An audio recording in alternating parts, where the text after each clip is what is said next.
Bonjour à tous. Bienvenue à ce nouveau webinaire masterclass présenté par l'équipe Customer Success de Yuki. L'objectif de l'équipe Customer Success est de vous aider à utiliser le logiciel Yuki de la manière la plus efficace possible au sein de votre bureau. Aujourd'hui, nous allons parler de Soda et de Caro. Ces fonctions pratiques sont indispensables pour faire passer l'automatisation au niveau supérieur. Dans ce webinaire, nous expliquerons ce que sont ces fichiers et comment les configurer et les utiliser dans Yuki. Allons-y!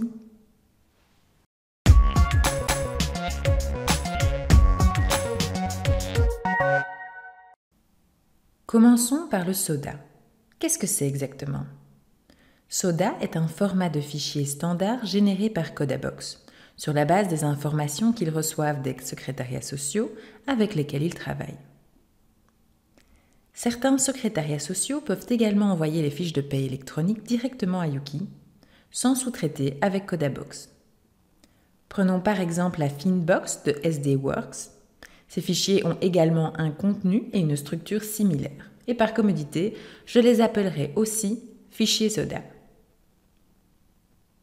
Un fichier Soda est en fait un fichier XML contenant des dates, des comptes de grands livres et des lignes de transaction débit et crédit. En d'autres termes, il s'agit des écritures de salaire effectives à enregistrer dans les comptes. Les fichiers Soda sont mis à disposition de manière électronique et sécurisée via API, SFTP ou via l'adresse email de YukiWorks. En d'autres termes, vous ne devrez plus vous rendre sur le site web du secrétariat social pour y exporter les informations des salaires. Ceux-ci sont livrés directement et automatiquement dans les comptes lorsqu'ils seront préparés par le secrétariat social, et cela se produit dans la plupart des cas sur une base mensuelle. Obtenir ces fichiers directement et automatiquement dans Yuki est un grand avantage. Mais Yuki ne serait pas Yuki sans une automatisation poussée qui traite ces fichiers de manière entièrement automatique et correcte. Nous obtenons cette automatisation grâce aux règles de traitement Soda. Ainsi, les entrées seront récupérées et traitées de manière entièrement automatique sans que vous, le comptable, n'ayez à intervenir. Alors, comment cela fonctionne-t-il? Tout d'abord, vous devez activer la fonctionnalité Soda auprès de la partie qui va générer les fichiers. Dans la plupart des cas, il s'agit de Codabox, bien que certains secrétariats sociaux puissent déjà les générer eux-mêmes. Ensuite, une connexion doit être établie entre la partie émettrice et Yuki. Si vous travaillez déjà avec Codabox pour les fichiers bancaires et que Codabox est également la partie qui transmettra les fichiers Soda, cette connexion existe déjà. Si vous ne travaillez pas avec Codabox, vous devez d'abord créer un compte auprès de Codabox et le lier à votre portail Yuki. N'oubliez pas de consulter notre base de connaissances pour savoir comment établir cette connexion. Une fois que vous avez un environnement Codabox, naviguez dans Yuki en tant qu'administrateur du portail jusqu'aux paramètres en haut à droite. Ici, cliquez sur la tuile Codabox et cliquez sur Connexion à Codabox. Ou ici, vous devrez ensuite entrer les données de connexion reçues par Codabox. Après avoir établi le lien, vous devez demander les fichiers Soda dans votre environnement mycodabox.com. Lorsque vous faites cela pour la première fois, vous recevrez une pièce jointe, le mandat, qui doit être signé par les trois parties, l'entrepreneur, le comptable et Codabox lui-même. Après avoir demandé des Soda pour un client particulier sur la plateforme mycodabox.com, il faut compter quelques semaines pour qu'ils soient activés. Dès lors, Yuki les récupérera automatiquement et les livrera dans le bon domaine. Cette répartition se fait sur la base du numéro de TVA défini dans les paramètres du dossier. Il est donc important que ce paramètre ait été établi correctement. Si un fichier Soda arrive dans le portail Yuki pour une administration dont le numéro de TVA n'a pas encore été saisi dans le dossier administratif, Yuki en informera l'administrateur du portail en créant une tâche. Vous le retrouverez dans le portail de votre bureau, sous la rubrique Tâches. Il s'agit ensuite d'ajouter le numéro de TVA au dossier de l'administration concernée.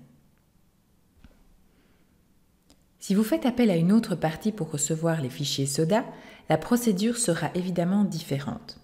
Par exemple, si vous travaillez avec Finbox à partir de SDWorks, les fichiers SODA seront transférés de Finbox à l'adresse électronique Ukiworks du domaine.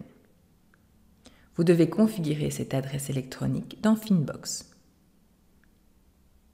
Si ce lien entre le transitaire et Yuki a été correctement établi et que les paramètres de l'administration sont complets, les fichiers SODA transférés atteindront automatiquement le bon domaine.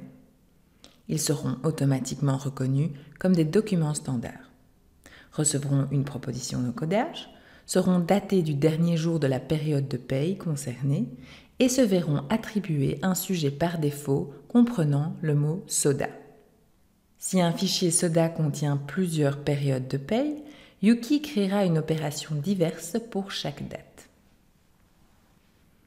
Petite astuce, vous pouvez toujours retrouver vos traitements de SODA en recherchant le mot SODA dans la barre de recherche. Bien, les SODA arrivent maintenant automatiquement dans le bon domaine avec une proposition d'encodage. Mais comment faire en sorte que cette proposition puisse être enregistrée de manière entièrement correcte et automatique? Pour cela, nous allons mettre en place des règles de traitement SODA. Examinons un exemple pratique de la manière dont nous pouvons utiliser ces règles de traitement SODA.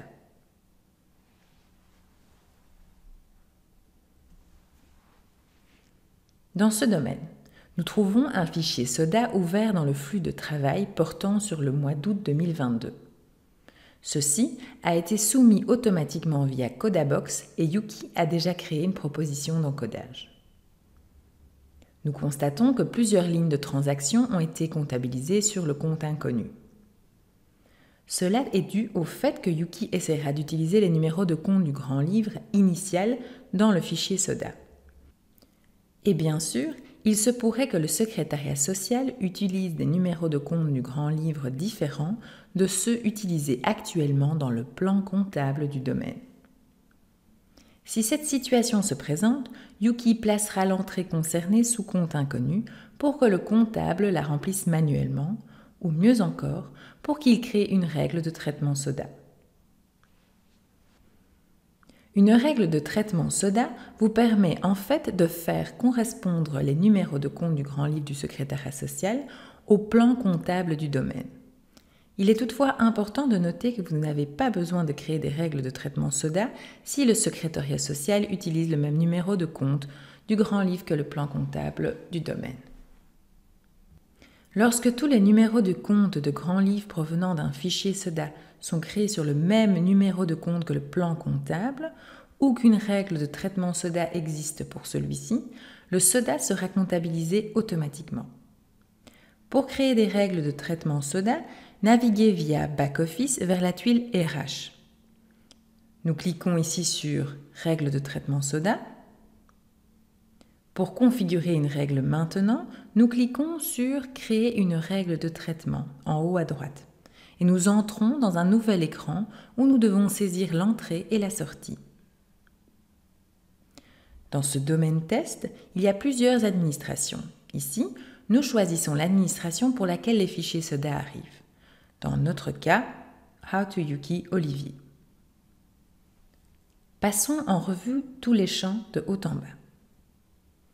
Nous avons la possibilité d'entrer une date de début et de fin. Ces champs ne sont évidemment pas obligatoires et vous ne les remplissez généralement pas, mais ils peuvent être utiles dans certains cas. Prenons l'exemple d'avantages en nature, qui ne sont pas encore ventilés par le secrétariat social dans le passé, mais le seront à partir du mois prochain. Après cela, nous arrivons au champ saisie. Le champ obligatoire est le compte de grand livre, qui est le compte de grand livre utilisé par le secrétariat social dans le SODA. Jetez un coup d'œil rapide à un fichier SODA fourni pour trouver l'information. En retournant à notre fichier SODA, nous voyons que Yuki a mis un compte inconnu d'un montant de 200 €. Le compte de grand livre défini par le secrétariat social à cet effet est le 618 002. Nous allons donc remplir ce compte de grand livre comme entrée dans le champ saisi. En dessous, nous voyons un autre champ, à savoir département. Si vous travaillez avec des projets dans Yuki, ce champ de saisie peut être utilisé, par exemple, pour affecter certains coûts salariaux à un projet particulier. Vous pouvez demander au secrétariat social d'inclure un certain département dans le fichier SODA, afin qu'il soit comptabilisé dans le projet concerné via la règle de traitement. Dans notre exemple, nous n'avons pas de département, donc nous ne remplissons pas ce champ. Le prochain champ que nous devons remplir est la sortie. Nous déterminons ici le compte de grand livre général dans lequel Yuki transférera l'entrée si le 618002 se retrouve dans le fichier SODA. Dans notre cas, nous choisissons le compte 618000. Enfin, nous arrivons au projet. Si vous avez saisi un département dans le champ de saisie, vous pouvez déterminer ici à quel projet ces règles doivent être affectées. Nous créons la règle et nous voyons qu'elle apparaît dans la vue d'ensemble. La prochaine fois qu'un SODA sera livré, Yuki comptabilisera automatiquement la règle du compte 618002 du grand livre vers le compte 618000. Vous devez donc créer une règle de traitement SODA pour chaque numéro de compte du grand livre utilisé par le secrétariat social qui diffère du plan comptable du domaine Yuki.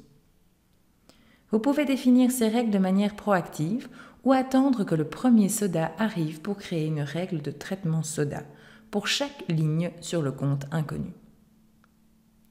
Si Yuki a pu trouver tous les comptes du grand livre, le fichier n'entrera plus non plus dans le flux de travail, car Yuki le traitera alors automatiquement en fonction des règles de traitement SODA que vous avez créées.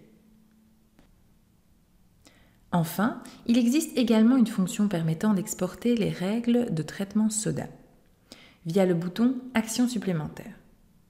Vous obtiendrez alors un fichier CSV que vous pourrez importer dans un autre domaine. Si vous travaillez avec le même secrétariat social pour différents domaines, le chapitre suivant de ce webinaire peut être très intéressant. Nous savons maintenant comment créer une règle de traitement SODA au niveau du domaine. Mais il arrive qu'un cabinet comptable travaille avec le même secrétariat social pour plusieurs domaines et qu'il ait défini un plan comptable standard dans Yuki. Dans ce cas, il est plus utile de définir des règles de traitement SODA au niveau du portail. De cette façon, vous n'avez plus à créer la même règle pour chaque domaine séparément. Pour les créer au niveau du portail, accédez aux paramètres en haut à droite du portail et cliquez sur « Règles de traitement SODA ». Nous retrouvons ici une vue d'ensemble similaire à celle de la création d'une règle dans le domaine. Nous cliquons sur « Créer une règle de traitement » et un écran très reconnaissable s'affiche. Les champs sont identiques et fonctionnent comme au niveau du domaine. Votre bureau collabore avec plusieurs secrétariats sociaux? Dans ce cas, il est également utile que vous puissiez créer un mapping au niveau du portail pour chaque secrétariat social avec lequel vous collaborez, étant donné qu'ils ont chacun leur propre plan comptable. Dans ce cas-ci, nous choisissons Acerta. Le champ département a donc disparu car il s'agit d'un élément spécifique à chaque entreprise. Si vous voulez être en mesure d'affecter automatiquement un projet, vous devez créer la règle au niveau du domaine. Dans notre exemple, nous avons un SODA Acerta avec l'entrée 618002. Créons une règle pour cela. Occupons-nous de la sortie. Ici, vous avez le choix entre compte de grand livre et compte de grand livre dynamique. Si vous voulez enregistrer dans un compte de grand livre présent dans le plan comptable Yuki de base, vous le trouvez en tapant sous compte de grand livre. Si vous souhaitez comptabiliser la transaction sur un compte de grand livre créé par vos soins, choisissez compte de grand livre dynamique. En clair, un compte de grand livre dynamique est en fait un compte qui n'existe pas nécessairement dans tous les domaines. Vous entrez ici un compte et s'il existe dans le domaine où cette règle de traitement deviendra applicable, Yuki l'utilisera. S'il n'existe pas dans le domaine, Yuki laissera la transaction concernée sur le compte inconnu. Au niveau du portail également, vous pouvez exporter et importer des règles de traitement SODA via Action supplémentaire. C'est utile si vous avez plusieurs portails ou si vous avez déjà commencé à créer des règles au niveau du domaine et que vous souhaitez à présent les utiliser au niveau du portail. Un dernier point important est que les règles de traitement au niveau du domaine sont toujours prioritaires par rapport aux règles de traitement au niveau du portail. Ainsi, le traitement spécifique à un cas est toujours prioritaire par rapport au traitement du portail. Vous savez maintenant ce qu'est un fichier CODA et comment le configurer. Passons maintenant au fichier Caro. Caro est une autre fonctionnalité de CodaBox qui garantit que les relevés de cartes de crédit sont livrés automatiquement et électroniquement en XML dans Yuki. Cela signifie, d'une part, que vous n'avez plus besoin de demander les relevés de cartes de crédit à votre entrepreneur et qu'ils peuvent être automatiquement saisis et traités dans Yuki. Consultez le site web de CodaBox pour savoir quelles banques fournissent déjà des fichiers Caro. Le traitement d'un fichier Caro se déroule exactement de la même manière que celui d'un fichier Coda. La seule différence est qu'il s'agit de transactions par carte de crédit au lieu de transactions bancaires. Les relevés auront donc toujours un solde de départ et un solde final, ce qui est connu grâce à la partie XML du fichier Caro. Ils suivent donc réellement la même logique qu'un compte bancaire, mais un compte bancaire qui passe pratiquement tout le temps en dessous de zéro.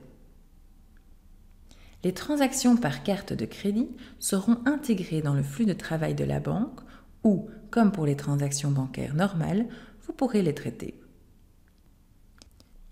Nous pouvons automatiser complètement ces transactions dans le flux de travail en créant des règles de traitement bancaire qui comptabilisent automatiquement ces transactions. L'activation de Caro se fait dans l'environnement CodaBox de votre bureau, tout comme vous le faites pour les SODA. Cependant, vous devez établir une connexion séparée entre CodaBox et votre portail Yuki. Il s'agit d'une connexion API, contrairement à Coda et SODA, où nous travaillons encore avec SFTP aujourd'hui. En tant qu'administrateur du portail, rendez-vous dans les paramètres et choisissez CodaBox. Veillez à conserver la connexion SFTP. En dessous, vous pouvez établir une connexion API avec votre compte CodaBox. Votre portail est maintenant prêt à recevoir des fichiers Caro. Si votre bureau dispose de plusieurs portails, il est seulement nécessaire de configurer l'activation pour le portail principal. Ainsi, les fichiers Caro seront également récupérés et distribués dans les portails secondaires. L'attribution des fichiers Caro à la bonne administration se fait sur la base du numéro d'entreprise renseigné dans les paramètres de l'administration et du numéro de carte de crédit créé dans le domaine. Il est donc important que la carte de crédit ait déjà été créée dans le domaine et que les 4 premiers et les 4 derniers chiffres du numéro de carte correspondent. Si elle n'a pas encore été créée, le fichier Caro se retrouve dans le flux de travail sous Documents et vous devrez le réimporter. Un fichier Caro se compose d'un fichier PDF et d'un fichier XML. Yuki extrait toujours les informations relatives aux transactions du fichier XML, tandis que vous, l'utilisateur, pourrez consulter le PDF pour obtenir un aperçu visuel des transactions. Prenons un exemple concret. Nous voyons dans le flux de travail un certain nombre de transactions bancaires ouvertes. Cliquons dessus et nous voyons Visa dans la colonne Banque. Nous pouvons donc supposer que ces transactions ont été livrées via Caro. Le traitement se déroule exactement de la même manière que pour un fichier Coda. Vous commencez à traiter chaque transaction individuellement en sélectionnant d'abord un compte de grand livre via le bouton Action. Vous pouvez utiliser des règles de traitement bancaire pour vous assurer que Yuki les comptabilise automatiquement dans le compte de grand livre souhaité. Notez que les fonctions traitement par lot et regroupement par compte de contrepartie peuvent également être utilisées pour effectuer des enregistrements en masse et créer des règles de traitement. En naviguant vers la tuile Banque, nous voyons que dans notre domaine, la carte Visa contient maintenant des transactions. En outre, le solde de début et de fin sont automatiquement vérifiés, de sorte que vous obtiendrez une incohérence s'il ne correspond pas. Enfin, voyons brièvement comment consulter le fichier PDF lié au fichier Caro. Pour ce faire, vous devez cliquer sur l'écriture elle-même. En haut, vous obtenez l'icône Pièce jointe PDF, que vous pouvez ensuite ouvrir et même exporter si vous le souhaitez. Et voilà, nous sommes arrivés à la fin de ce webinaire Masterclass. Laissez ces outils vous aider à gagner du temps et à traiter les documents des salaires et les relevés de carte de crédit rapidement. Je vous remercie pour votre attention et vous dis à bientôt pour notre prochain webinaire Masterclass.